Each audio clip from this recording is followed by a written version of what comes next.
Hello everyone, कैसे हो आप सब लोग। आज एचपीएससी ने assistant engineering public health engineering department के रिगार्डिंग शॉर्ट नोटिफिकेशन पब्लिश किया है। उसके अलावा इस नोटिफिकेशन के अंदर इन फ्यूचर एचपीएससी के जो एग्ज़ाम होने वाले हैं उनके रिगार्डिंग भी इन्फॉर्मेशन दी गई है। आज इस वीडियो के अंदर हम इस शॉर्ट नोटिफिकेशन को डिटेल में डिस्कस करेंगे। वीडियो में हम आगे बढ़ें उससे पहले बता दूं, अगर आप हरियाणा के किसी भी इंजीनियरिंग एग्जाम की प्रिपरेशन करते हैं तो आप हमारे YouTube channel Haryana engineering exam को सब्सक्राइब कर सकते हैं। उसके अलावा आप हमें टेलीग्राम के ऊपर AE सिविल क्लब हरियाणा या हरियाणा इंजीनियरिंग एग्जाम करके जो ये चैनल है इसके ऊपर भी ज्वाइन कर सकते हैं। तो चलिए वापस हम अपने टॉपिक के ऊपर आ जाते हैं। न्यू ईयर के अवसर पर एचपीएससी ने इस पब्लिक नोटिस को निकाला है और इन फ्यूचर एचपीएससी के जो एग्ज़ाम होने वाले हैं उसकी इसके अंदर डिटेल दी गई है। तो हम केवल इंजीनियरिंग एग्ज़ाम के बारे में इस वीडियो में बात करेंगे। तो सबसे पहले आप देखिए एडवर्टीजमेंट नंबर 2/2026। इसके अंदर पंचायती राज डिपार्टमेंट में इलेक्ट्रिकल के लिए सब डिवीज़न इंजीनियर की वैकेंसी निकली हुई है। टोटल पोस्ट इसके अंदर 2 हैं, तो पोस्ट तो खैर इसके अंदर काफ़ी कम है। इलेक्ट्रिकल मैकेनिकल के लिए पोस्ट वैसे भी कम ही आती है। फिर बात कर लेते हैं assistant engineer civil in public health engineering department. इसके अंदर टोटल 50 वैकेंसी आने वाली है और जो कंबाइंड वैकेंसी एचपीएससी ने कुछ दिन पहले पब्लिश की थी ये उससे अलग है। इसके लिए जो आपके फॉर्म है 13 जनवरी से भरे जाएंगे और 12 फरवरी इस फॉर्म फिल करने की लास्ट डेट है। तो हरियाणा के अंदर अगर आप असिस्टेंट इंजीनियर लगना चाहते हो तो आपके लिए काफ़ी बढ़िया मौका है। वैसे तो आपको पता ही है कि भाई हाल फिलहाल के अंदर जैसे बिजली बोर्ड के अंदर एसडीओ की भर्ती हुई थी, उसके अंदर जो विपक्षी पार्टी हैं या दूसरे और स्टूडेंट ग्रुप भी हैं ये आरोप लगाने लग रहे हैं कि भाई आप हरियाणा के स्टूडेंट्स को फेवर नहीं करते बल्कि आप बाहर वाले स्टूडेंट्स को ज़्यादा फेवर करते हैं।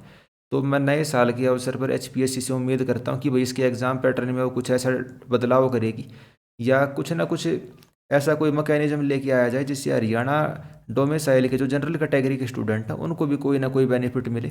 और मान लो अगर जनरल की इसके अंदर 25 सीट हैं तो हम उम्मीद करें कि भाई कम से कम 15 तो हरियाणा के बच्चे इसके अंदर सेलेक्ट हो। ऐसा ना हो कि 25 में से 25 ही बाहर के बच्चे लगने लग रहे हैं। खैर वो एक अलग बात हो जाती है, हम अपने टॉपिक पे ही रहते हैं। तो ये आप देख सकते हैं शॉर्ट नोटिफिकेशन आप इसको कह सकते हो। न्यू ईयर के अवसर पर एचपीएससी ने अपनी वेबसाइट के ऊपर इसको पब्लिश किया है। ये आप इस ऑफिशियल वेबसाइट के ऊपर भी इसको देख सकते हैं। इसका सिलेबस क्या रहेगा, तो भाई सिलेबस के बारे में वही बात है, अभी तक हमें भी कोई क्लैरिटी नहीं है कि भाई सिलेबस क्या रहेगा। लेकिन ज़्यादा चांस किस चीज़ की है, जो नॉन टेक्निकल है भाई इतिहास जीके और दूसरे और सब्जेक्ट भाई रीजनिंग हरियाणा जीके वे सब आने की इसके अंदर उम्मीद है। नॉन टेक्निकली सिलेबस रहने की उम्मीद है और फॉर्म फिलिंग की लास्ट डेट इसकी 12 फरवरी है। तो ऐसा भी हो सकता कि भाई जो असिस्टेंट इंजीनियर की कंबाइन वैकेंसी निकली थी पब्लिक वर्क डिपार्टमेंट के अंदर पीडब्ल्यूडी के अंदर और अर्बन लोकल बॉडी, और ये वाली जो इनका प्रीलिम्स का एग्जाम है वो कॉमन ही हो जाए।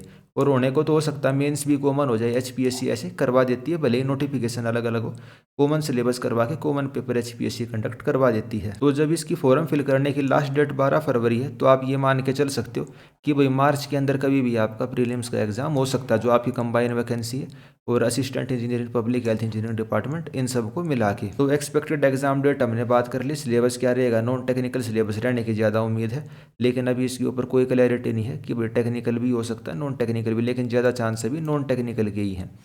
तो इस नोटिफिकेशन में जितनी भी इंपॉर्टेंट चीज़ें थी वे हमने सारी डिस्कस कर ली। अगर आप हरियाणा के किसी भी एग्जाम की प्रिपरेशन करते हैं इंजीनियरिंग से रिलेटेड तो आप हरियाणा इंजीनियरिंग एग्जाम इस वाले यूट्यूब चैनल को सब्सक्राइब कर सकते हैं। इस वीडियो में इतना ही रखते हैं। आपके आने वाले एग्जाम्स के लिए मेरी तरफ से बेस्ट ऑफ लक। अगर आपका कोई डाउट है तो आप कमेंट करके पूछ सकते हैं। धन्यवाद।